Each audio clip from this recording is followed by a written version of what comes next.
শুভ সকাল দর্শক, দেশ এবং প্রবাসে যে যেখানে বসে দৈনিক পত্রিকার খবরাখবর নিয়ে সে টেলিভিশনের নিয়মিত আয়োজন এশিয়ান সংবাদ বিশ্লেষণ দেখছেন। সকলকে স্বাগত জানাচ্ছি আমি কাউসার আহমেদ। দর্শক, অনুষ্ঠানের মধ্য দিয়ে দেশের প্রধান প্রধান পত্রিকার শীর্ষ শিরোনামগুলো পড়ে থাকে এবং এগুলোর পর্যালোচনা করে থাকি এবং সমসাময়িক বিষয় নিয়ে কথা বলবার জন্য একজন অতিথি ভার্চুয়ালি আমাদের সাথে যুক্ত থাকেন। আজকে একজন অতিথি আমাদের সাথে যুক্ত আছেন, একটু পরে তার সাথে আপনাদেরকে যুক্ত করে দেবো। আগে চলে যাচ্ছি আমাদের মূল আয়োজনে। আমার হাতে থাকা সবগুলো পত্রিকার শিরোনাম আপনাদেরকে এক এক করে জানাবো। শুরুতেই যে পত্রিকা আমার হাতে রয়েছে দৈনিক দেশ রূপান্তর। দেশ রূপান্তর যেটি কি সংবাদ শিরোনাম করেছে সেটি আপনাদেরকে জানাচ্ছি আমরা। দর্শক, কালকে আগামীকাল পবিত্র ঈদুল আজহা। আমরা জানি যে ঈদুল ফিতরের যে ঈদ রয়েছে সেই ঈদ কেন্দ্র করে ঈদ হয় চাঁদ দেখাকে কেন্দ্র করে, কিন্তু ঈদুল আজহা জিলহজ মাসের চাঁদ কিন্তু আরও 10 দিন আগেই উঠে গেছে। ফলে জিলহজ মাসের 10 তারিখে পবিত্র ঈদুল আজহা অনুষ্ঠিত হয়। এই ঈদের আগে থেকেই কিন্তু দিন তারিখ নির্ধারণ করা ছিল। ফলে এই যে ঈদকে ঘিরে যেই ব্যস্ততা, যেই দৌড়ঝাঁপ, পশু কেনার ব্যস্ততা, নারীর টানে বাড়ি ফেরার ব্যস্ততা, প্রিয়জনের সাথে ঈদ করবার জন্য প্রয়োজনীয় সব জিনিসপত্র গোছানো সহ এই যে সেই ব্যস্ততা নিয়ে আজকে বেশিরভাগ পত্রিকাগুলো শিরোনাম করেছে। দেশ রূপান্তরে তার ব্যতিক্রম নয়। আমরা শুরুতেই যে সংবাদটি দেখছি, হাটে ভিড়, পথে ক্লান্তি, মাঝারি গরুতেই আগ্রহ বেশি। আমরা দেখছিলাম দর্শক যে এবারে শুরু থেকেই পশুর যে দাম সেটি নিয়ে অনেকেরই অনেক প্রশ্ন ছিল। অনেকেই বলছেন যে এবার প্রত্যেকটি গবাদি পশু অন্যান্য বছরের তুলনায় অনেক বেশি দাম হাঁকানো হচ্ছে এবং এর ফলে যারা ব্যাপারী ছিলেন তারা কিন্তু বলছিলেন যে গো খাদ্যের যে দাম সেই দাম অন্যান্য বছরের তুলনায় এবারে বেড়ে যাওয়ার ফলে এই তাদের রক্ষণাবেক্ষণের ফলে এই দাম কিন্তু বাড়ানো হয়েছে। ফলে আমরা দেখছি যে বাজারগুলোতে দেখা গিয়েছিল বছরব্যাপী বিভিন্ন গণমাধ্যমে সেই সংবাদগুলো প্রকাশ করা হয়েছে যে এখন কাটছাট করে আসলে সবাই বাজার করছেন। ঠিক একইভাবেই এবারের কুরবানিতেও যারা কুরবানি দিচ্ছেন অনেকেই এবার শোনা যাচ্ছে অনেকেই তুলনামূলক কম কুরবানি দিচ্ছেন, আবার যারাও কুরবানি দিচ্ছেন যাদের বাজেট ছিল সেই বাজেট অনুযায়ী কিছুটা কমিয়েছেন, কারণ যেহেতু আয় সবার বেড়েছে। আবার দেখা গিয়েছে বাজারে গিয়ে যে পরিস্থিতিটি তৈরি হয়েছে সেটি হচ্ছে যেই বাজেট তারা করে গিয়েছিলেন সেই বাজেট অনুযায়ী পশু কিনতে পারেনি, বরং এর চেয়ে ছোট পশু কিনতে হয়েছে দাম বেশি থাকার কারণে। ফলে যে বিষয়টি দেখা গিয়েছে যে মাঝারি এবং ছোট ধরনের যে গরুগুলো রয়েছে সেগুলোর চাহিদা বাজারে বেশি দেখা গিয়েছে। ফলে সেই সব পশুগুলোর দামও কিন্তু একটু বেশি ছিল, কারণ বাংলাদেশে আমরা জানি যে বেশিরভাগ মানুষই কিন্তু এখনো পর্যন্ত মধ্যবিত্ত এবং নিম্ন মধ্যবিত্ত মানুষ। ফলে এই যে এই শ্রেণীর এই চাহিদা কিন্তু বেশি, সেই সংক্রান্ত আমরা একটি সংবাদই দেখছিলাম। এর পাশেই দর্শক একটি সংবাদ দেখছি, যেই সংবাদটি নিয়ে এখন পুরো বাংলাদেশের যারা থিঙ্ক ট্যাঙ্কার আছেন, যারা চিন্তা করেন বাংলাদেশকে নিয়ে, দেশের মানুষকে নিয়ে, সেই ধরনের একটি চিন্তার বিষয়। সেটি হচ্ছে যে সেন্ট মার্টিন দ্বীপ নিয়ে কয়েকদিন ধরেই বিভিন্নভাবে সামাজিক যোগাযোগ মাধ্যমে অনেক জায়গায় গুজব শোনা যাচ্ছে সেন্ট মার্টিন দ্বীপ কি মিয়ানমার দখল করে নিয়ে যাচ্ছে কিনা, সেন্ট মার্টিনে কাউকে যেতে দেওয়া হচ্ছে না, বা সেন্ট মার্টিনকে এবং টেকনাফকে উদ্দেশ্য করে মিয়ানমার থেকে গুলি ছোড়া হচ্ছে, সেখানে সাজোয়া যান তারা স্থাপন করেছে। এটি নিয়ে নানান ধরনের গুঞ্জন, নানান ধরনের গুজব কিন্তু রয়েছে। কিন্তু আমরা যেটি দেখেছি সেটি হচ্ছে বিএনপি থেকেও, বিএনপির মহাসচিব মির্জা ফখরুল ইসলাম আলমগীর তিনিও কিন্তু বলেছেন যে এই যে ঘটনা ঘটছে, অর্থাৎ দাসের মতো আমরা বসে রয়েছি, যে আসলে কোনো কিছু তাদেরকে জবাব দেওয়া হচ্ছে না। অন্যদিকে আওয়ামী লীগের সাধারণ সম্পাদক কিন্তু বলেছেন যে আমাদের গায়ে যদি ছোঁয়া হয়, অর্থাৎ আমাদের যদি আঘাত করা হয় তাহলে কিন্তু ছাড় দেওয়া হবে না। তেমনিভাবে সেনা প্রধান যিনি রয়েছেন শফিউদ্দিন, তিনিও কিন্তু বলেছেন যে সবাই তৈরি আছেন, তার বাহিনী তৈরি আছেন, যদি কোনো ধরনের অপ্রীতিকর ঘটনা দেখা যায় তাহলে তারা কিন্তু এর সমুচিত জবাব দেবেন। অন্যদিকে আমরা দেখছি যে গতকালকে কিন্তু এর আগে কয়েকদিন গুলির শব্দ শোনা গেল, মোটরসাইকেলের শব্দ শোনা গেল, গতকালকে কিন্তু সেই ধরনের শব্দ শোনা যায়নি। ফলে অনেকে আশা করছেন যে এই পরিস্থিতি এখন কিছুটা স্বাভাবিক হবে। আমরা দেখছিলাম যে ত্রাণবাহী একটি জাহাজও কিন্তু সেখানে পৌঁছেছে, যেহেতু অনেকেই আটকা ছিলেন সেই জায়গায়, যেহেতু যাওয়া আসা সবকিছু বন্ধ ছিল। ফলে এই যে পরিস্থিতি রয়েছে সেই পরিস্থিতি মোকাবেলা করবার জন্য নিশ্চয়ই যারা সরকারিভাবে এই দায়িত্বে রয়েছেন, পররাষ্ট্র মন্ত্রণালয় থেকে যারা নীতি নির্ধারক রয়েছেন তারা এই বিষয়টি দেখবেন, সেটি একটি বিষয়। কারণ যেহেতু কালকে ঈদুল আজহার সবারই ঈদ আনন্দ রয়েছে, এই ঘটনার কারণে ঈদ আনন্দ মাটি হোক সেসব এলাকার মানুষের, সেটি আসলে কেউই চান না। আমরা দর্শকের নিচের দিকে দেখছি ডাম্পিং পদে ত্যাগী অনেক নেতা, বিএনপিতে রদ বদল, 44 পদে নতুন মুখ, ত্যাগীদের অবমূল্যায়নের অভিযোগ, নেতাদের মধ্যে চাপা ক্ষোভ। এরপর আমরা নিচের দিকে দেখছি আগামীকাল পবিত্র ঈদুল আজহা, যেটি বলছিলাম আমরা শুরুতে অনুষ্ঠানের।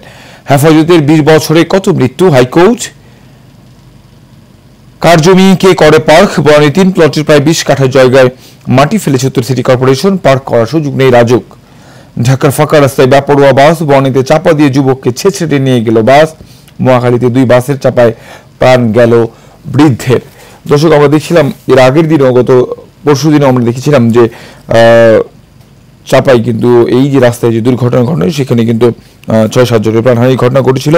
গতকালকেও কয়েকজনের প্রাণহানির ঘটনা ঘটেছে। অর্থাৎ সড়কে যে মানুষের মৃত্যু ফাঁদ, অর্থাৎ সড়কে যে মৃত্যুর ঘটনা, সেটি কিন্তু আসলে প্রতিনিয়ত ঘটছে। ফলে এই যে প্রতিনিয়ত 6জন করে মারা যাচ্ছে, যার পরিবার থেকে যাচ্ছে, আসলে তারা বুঝছেন যে আসলে তারা আসলে এখন বিপদের সম্মুখীন হয়েছেন, তারা আসলে বুঝতেছেন আসলে পরিস্থিতিটা কোথায় গিয়ে দাঁড়িয়েছে। কিন্তু এই যে প্রতিনিয়ত মৃত্যুর ঘটনা, সেটি কিন্তু আসলে অনেক আগে থেকেই অনেকে বলে আসছিলেন যে কীভাবে নিয়ন্ত্রণ করা যায়, অনেকেই কাজও করছেন। কিন্তু আমরা দেখছিলাম আসলে যাদের দিকে অভিযোগের তীর যাদের দিকে যাচ্ছে, ড্রাইভারদের দিকে, চালকদের দিকে, তাদেরকে কিন্তু এখনো পর্যন্ত সতর্ক করা যাচ্ছে না। ফলে তাদের অবহেলার কারণেই এবং পথচারী যারা রয়েছেন তাদের অবহেলার কারণে এই ধরনের ঘটনা বেশি ঘটে। ফলে এই 2 শ্রেণীকে যেহেতু সড়ককে নিরাপদ করবার জন্য এই 2 শ্রেণীর সবচেয়ে বেশি মনোযোগী হয়ে সবচেয়ে বেশি নিরাপত্তার সাথে এই রাস্তাগুলো পারাপার হওয়া দরকার। দর্শকের পরবর্তী যে পত্রিকাটি আমার হাতে রয়েছে, বাংলাদেশ প্রতিদিন। নতুন সাজে বদলে গেল বিএনপি, কেন্দ্রীয় কমিটিতে বড় রদবদল, 39 নেতার পদোন্নতি, চেয়ারপারসনের 2টি অ্যাডভাইজারি কমিটি গঠন, ছাত্রদলের 260 সদস্য বিশিষ্ট কমিটি ঘোষণা। আওয়ামী লীগ ঘর গোছাবে ঈদের পর। ভোট চুরি করে কেউ ক্ষমতায় থাকতে পারে না, প্রধানমন্ত্রী। 2 নেতাকে গ্রেফতার, চলছে অভিযান, কাটছে না রহস্য, ভারতে এমপি আনার খুন। সীমান্ত পরিস্থিতি নিয়ে তর্ক যুদ্ধ, আক্রান্ত হলে ছেড়ে দেব না কাদের, দুঃখজনক নিশ্চুপ থাকা ফখরুল। বিস্ফোরণ থেমেছে, সরেছে যুদ্ধ জাহাজ। বলছিলাম একটু আগে দর্শক আপনাদেরকে বিস্তারিতভাবে। সার্বভৌমত্বে আঘাত এলে ছেড়ে দেব না সেনাপ্রধান। ঈদের সকালে প্রতিপক্ষ দুরন্ত নেপাল। দর্শক, আমরা অনুষ্ঠানের শুরুতে যেমনটি বলছিলাম, আমাদের এই অনুষ্ঠানের সমসাময়িক বিষয় নিয়ে কথা বলার জন্য একজন অতিথি ভার্চুয়ালি আমাদের সাথে যুক্ত থাকেন। আজকে ইসলামিক ইউনিভার্সিটি থেকে প্রফেসর আব্দুল্লাহ আল মামুন আমাদের সাথে যুক্ত হচ্ছেন। প্রফেসর আব্দুল্লাহ আল মামুন, শুনতে পাচ্ছেন আপনি আমাকে? জি, শুনতে পাচ্ছি। আসসালামু আলাইকুম ওয়া রাহমাতুল্লাহ। ওয়ালাইকুম আসসালাম ওয়া রাহমাতুল্লাহি ওয়া বারাকাতুহু। আমরা এমন একটি মুহূর্তে আপনাকে যুক্ত করেছি। আমরা দেখেছিলাম যে গতকালকে পবিত্র হজ, অর্থাৎ আরাফার যে মূল হজের যে আনুষ্ঠানিকতা, সেখানে কিন্তু আরাফার দিন কিন্তু সারা দিন হাজিরা সেখানে হজে তাদের যেই সময়, সেই গুরুত্বপূর্ণ সময়, সেই সময় আল্লাহ পাকের কাছে চাওয়ার জন্য, তাকওয়া অবলম্বনের জন্য, পাপ মোচনের জন্য, পুরো পৃথিবীর শান্তির জন্য তারা কিন্তু দোয়া মাগফিরাত করেছেন। এবং একই সাথে আজকে কিন্তু সেখানে কোরবানি হচ্ছে এবং বাংলাদেশে আগামীকাল কোরবানি অনুষ্ঠিত হতে যাচ্ছে। এমন এক প্রেক্ষাপটে আপনার সাথে আমরা যুক্ত হয়েছি। আসলে এই হজ যেটি অনুষ্ঠিত হয়ে গেল, আমরা জানি যে শুধুমাত্র হাজিদের জন্য নয়, এই জিলহজ মাসের এই 10 দিন সমস্ত মুসলমানদের জন্যই গুরুত্বপূর্ণ বিষয় এবং অনেক মুসলমান ধর্মপ্রাণ মুসলমানরাও কিন্তু এই দিনটিতে রোজাও থাকছে। তো আসলে ধর্মীয়ভাবে এই দিনটি, এই মাসটি, আমরা জানি কোরবানিও আমরা যেটিকে আসলে বলি, বাংলাদেশে যদি কোরবানির ঈদ বলা হয়, কিন্তু এদিকে আসলে জিলহজ মাসের 10 তারিখ, এদিকে ত্যাগের ঈদ, মহিমার ঈদ। আসলে এই বিষয়টিকে আপনি কিভাবে দেখছেন এবং এই মাসটিকে কিভাবে দেখছেন, এই মাসের প্রথম 10 দিনকে? জি, ধন্যবাদ। ঠিকই বলেছেন। আমরা জানি আমাদের প্রিয় নবী হযরত ইব্রাহিম আলাইহিস সালামের তার প্রিয় পুত্র হযরত ইসমাইল আলাইহিস সালামকে কেন্দ্র করে আমাদের এই যে হজ এবং এই কুরবানি, দুটো বিষয় কিন্তু কেন্দ্রীভূত হয়ে থাকে। আপনারা জানেন যে হযরত ইব্রাহিম আলাইহিস সালামের বৃদ্ধ বয়সে একটি ছেলে হয়েছিল এবং তার নাম ছিল হযরত ইসমাইল আলাইহিস সালাম। আল্লাহ রাব্বুল আলামিন ইব্রাহিম আলাইহিস সালামকে আদর করে এবং ভালোবেসে তাকে ডাকতেন ইব্রাহিম খলিলুল্লাহ বলে, অর্থাৎ হচ্ছে সে আল্লাহর বন্ধু। এবং কেমন বন্ধু সেটা পরীক্ষা করার জন্য আল্লাহ সুবহানাহু ওয়া তাআলা তার ছোট্ট ছেলেকে বললেন স্বপ্নের মাধ্যমে যে তুমি তোমার ছেলেকে কুরবানি করো। তো এই যে কুরবানির যে বিষয়টি, পরবর্তীতে দেখা গেল যে ইব্রাহিম আলাইহিস সালাম নিজের আত্মত্যাগের বন্ধুর প্রতি সে অকৃত্রিম ভালোবাসার নিদর্শন হিসেবে সে যখন ছেলেকে কুরবানি করতে উদ্যত হলো, তখন পশুর মাধ্যমে আল্লাহ সুবহানাহু ওয়া তাআলা বেহেশত থেকে একটি পশু পাঠিয়ে এই কোরবানির বিষয়টি চালু করেন। এবং এত বেশি আনন্দিত হয়েছিলেন আল্লাহ সুবহানাহু ওয়া তাআলা যে না, এক মানুষের পক্ষে তার রবের প্রতি যে ভালোবাসা, এইটি আসলে অকৃত্রিম এবং এত বেশি প্রগাঢ় হতে পারে, ইব্রাহিম আলাইহিস সালাম তার নজির দেখিয়েছেন। এবং এই কারণেই সারা পৃথিবীতে এই যে ইব্রাহিম আলাইহিস সালামের যে সুন্নাত, এই সুন্নাতটা কিন্তু এই আজকের যে কুরবানি সৌদি আরবে হচ্ছে এবং আগামীকাল বাংলাদেশে তথা এশিয়ার কিছু কিছু অঞ্চলে যে কোরবানির যে বিষয়টি হবে, সেই আত্মত্যাগের যে মহান যে অনুপ্রেরণা সেটা কিন্তু আল্লাহ সুবহানাহু ওয়া তাআলা কিয়ামত পর্যন্ত অব্যাহত রাখবেন। এই মুসলিম জাতিকে এটা কিন্তু তিনি একটা ওয়াজিব করে দিয়েছেন যে তার ভিতরে যে কালিমা আছে, যে পশুত্ব আছে, সেই পশুত্বকে সে জলাঞ্জলি দিয়ে মহান রব্বুল আলামিন, মহান সৃষ্টিকর্তার জন্য সে তার আত্মাকে উৎসর্গ করবে। প্রকারান্তরে সে একটা পশুর মাধ্যমে, পশুর আত্মাকে দিয়ে সে আল্লাহর দরবারে সে তাকে সারেন্ডার করবে, যেটা আল্লাহ সুবহানাহু ওয়া তাআলা বলেছেন যে কোরআন শরীফের মধ্যে শিখিয়ে দিয়েছেন, ইন্না সলাতি ওয়া নুসুকি ওয়া মাহইয়ায়া ওয়া মামাতি লিল্লাহি রাব্বিল আলামিন, যে হে আল্লাহ রাব্বুল আলামিন, নিশ্চয়ই আমার নামাজ, আমার কুরবানি সবকিছুই হচ্ছে আল্লাহ রাব্বুল আলামিনের জন্য। পৃথিবীর আর কোন শক্তির জন্য আমাদের কোনো কিছুই নাই, কোনো সারেন্ডার একমাত্র অনলি ফর আওয়ার সৃষ্টিকর্তা, আমাদের লর্ড, আমাদের যিনি ক্রিয়েটর, তার জন্যই।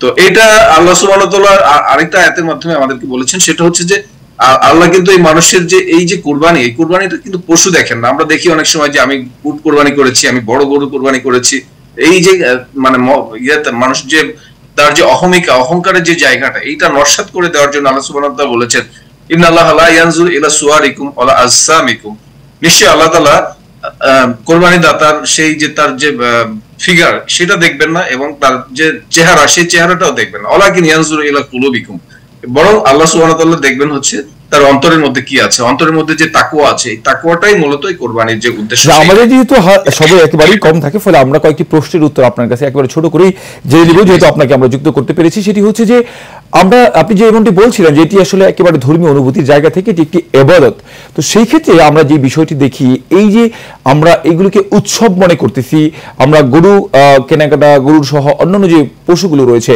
সেগুলো ক্রয় করতেছি, এবং আমাদের যে বিষয়গুলো রয়েছে সেগুলো অনুষঙ্গ, সেগুলো ঠিকই করছি, কিন্তু নামাজ আল্লাহ পাকের ফরজ যে বিধান রয়েছে এবং অন্যান্য ফরজ, আপনি বলছিলেন যে এটি ওয়াজিবকে পালন করতে গিয়ে কত ধরনের টাকা খরচ হচ্ছে, কষ্ট হচ্ছে, শ্রম যাচ্ছে, কিন্তু পাশাপাশি ফরজ যে হুকুমগুলো রয়েছে সেগুলো কিন্তু মানতে অনেকেরই অনীহা রয়েছে আমরা দেখি। ফলে এই বিষয়টি নিয়ে আপনার কি বলবার আছে? জি, ঠিকই বলেছেন। আসলে আমাদের যে গতকালকে যে আল আরফার মাঠে যে খুতবা হলো, সেই খুতবার মূল মেসেজ ছিল হচ্ছে সারা পৃথিবীর মানুষ এক আল্লাহর সৃষ্টি করবে, মানে এক আল্লাহর ইবাদত করবে, এবং সারা বিশ্বের মুসলিম তারা এই কেন্দ্রীভূত কাবার দিকে ফিরে তারা সালাত আদায় করবে, 5 ওয়াক্ত সালাত আদায় করবে।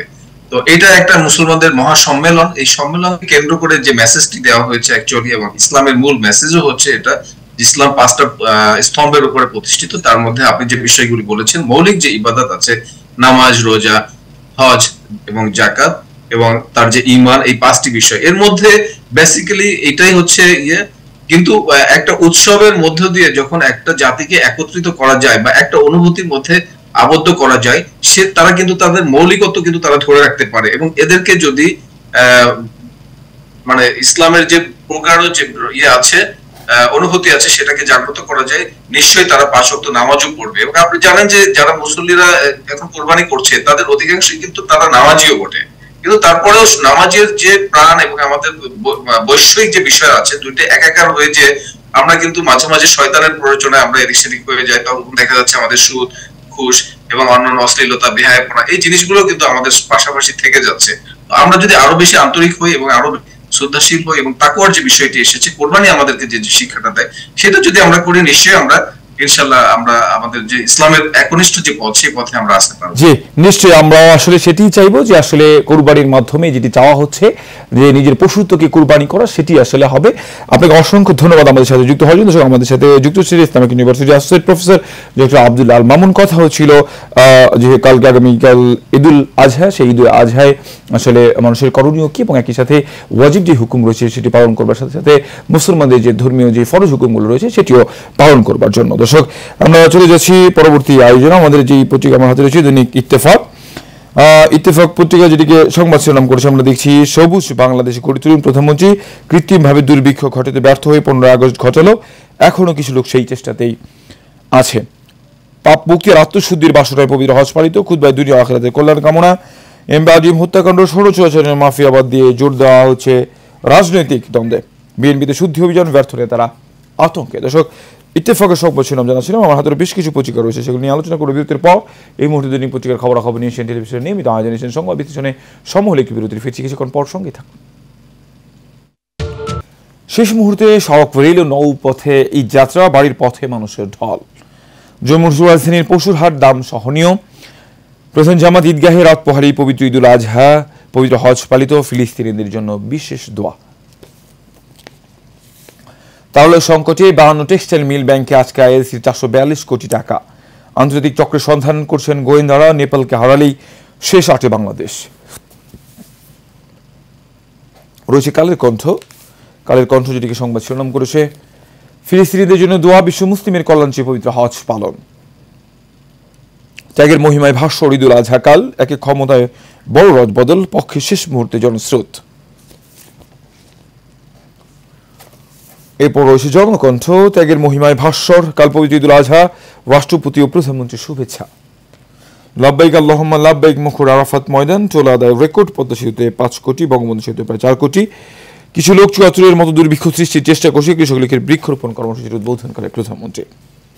বাস টার্মিনালে উপচে পড়া ভিড়, ট্রেনে তিল ধারণের ঠাঁই নেই, বাড়তি ভাড়া নেওয়ার অভিযোগ। ঐতিহ্য মেনে প্রধানমন্ত্রীর প্রথম দ্বিপক্ষের সফর নয়াদিল্লিতেই হচ্ছে। হায়দ্রাবাদ হাউসে 22 জন আনুষ্ঠানিক বৈঠক। রাজনৈতিক প্রতিদ্বন্দ্বিতার কথা স্বীকার মিন্টুর। ঢাকার পশুর হাট শেষ মুহূর্তে জমজমাট, নয় কমিটি বিলুপ্তি ও গণহারে পদায়নে বিএনপিতে ক্ষোভ। নেপালকে হারিয়ে শেষ 8-এ যেতে চায় বাংলাদেশ। এরপর রয়েছে সময় আলো, বিশ্ব মানবতার কল্যাণ কামনায় হজ উদযাপন, আরাফাতের ময়দান লাব্বাইক ধ্বনি। ফিলিস্তিনের জন্য দোয়া, হজের খুতবায় যা বললেন মসজিদ হারামের ইমাম। রাত পোহালেই ত্যাগের ঈদ, বাসে সিট নেই, ভাড়াও বেশি, ট্রাক পিকআপে ছুটছে মানুষ। ঈদ রাজনীতি, লোক দেখানো উৎসব বারণ, আওয়ামী লীগের নেতাদের সতর্কবার্তা দিয়ে উদযাপনে বিএনপি। ডিমের ডজন 165 ছাড়ালো, শেষ মুহূর্তেই জমজমাট, কুরবানির পশু হাট। গাজায় ত্রাণ সরবরাহে বাধা, উগ্র ইসরায়েলের গোষ্ঠীর উপর যুক্তরাষ্ট্রের নিষেধাজ্ঞা। রয়েছে প্রথম আলো। লাখো কণ্ঠে মহান আল্লাহর প্রতি আনুগত্য প্রকাশের মধ্য দিয়ে গতকাল পালিত হলো পবিত্র হজ। ভাই বোন শ্যালক শালিকাকে পাঠানো প্রবাসী আয় কর, হঠাৎ রদ বদলে তোলপাড় বিএনপিতে। এরপরে সুপার 8-এ ওঠার ম্যাচ, রান্নাঘর থেকে গিয়ে ছিনতাইকারীর পথ আটকে দাঁড়িয়েছে। দর্শক, দিকে ধীরগতি ও বাস সংকটে দুর্ভোগ। একেবারে শেষ যে পত্রিকাটি হাতে রয়েছে the Daily Star. PMs India visit ঢাকায়, fresh loan from Delhi, major shakeup in BNP senior captain ডাক। একেবারে শেষ দিকে, এই journey home north bound people suffer, other have hassle free trip.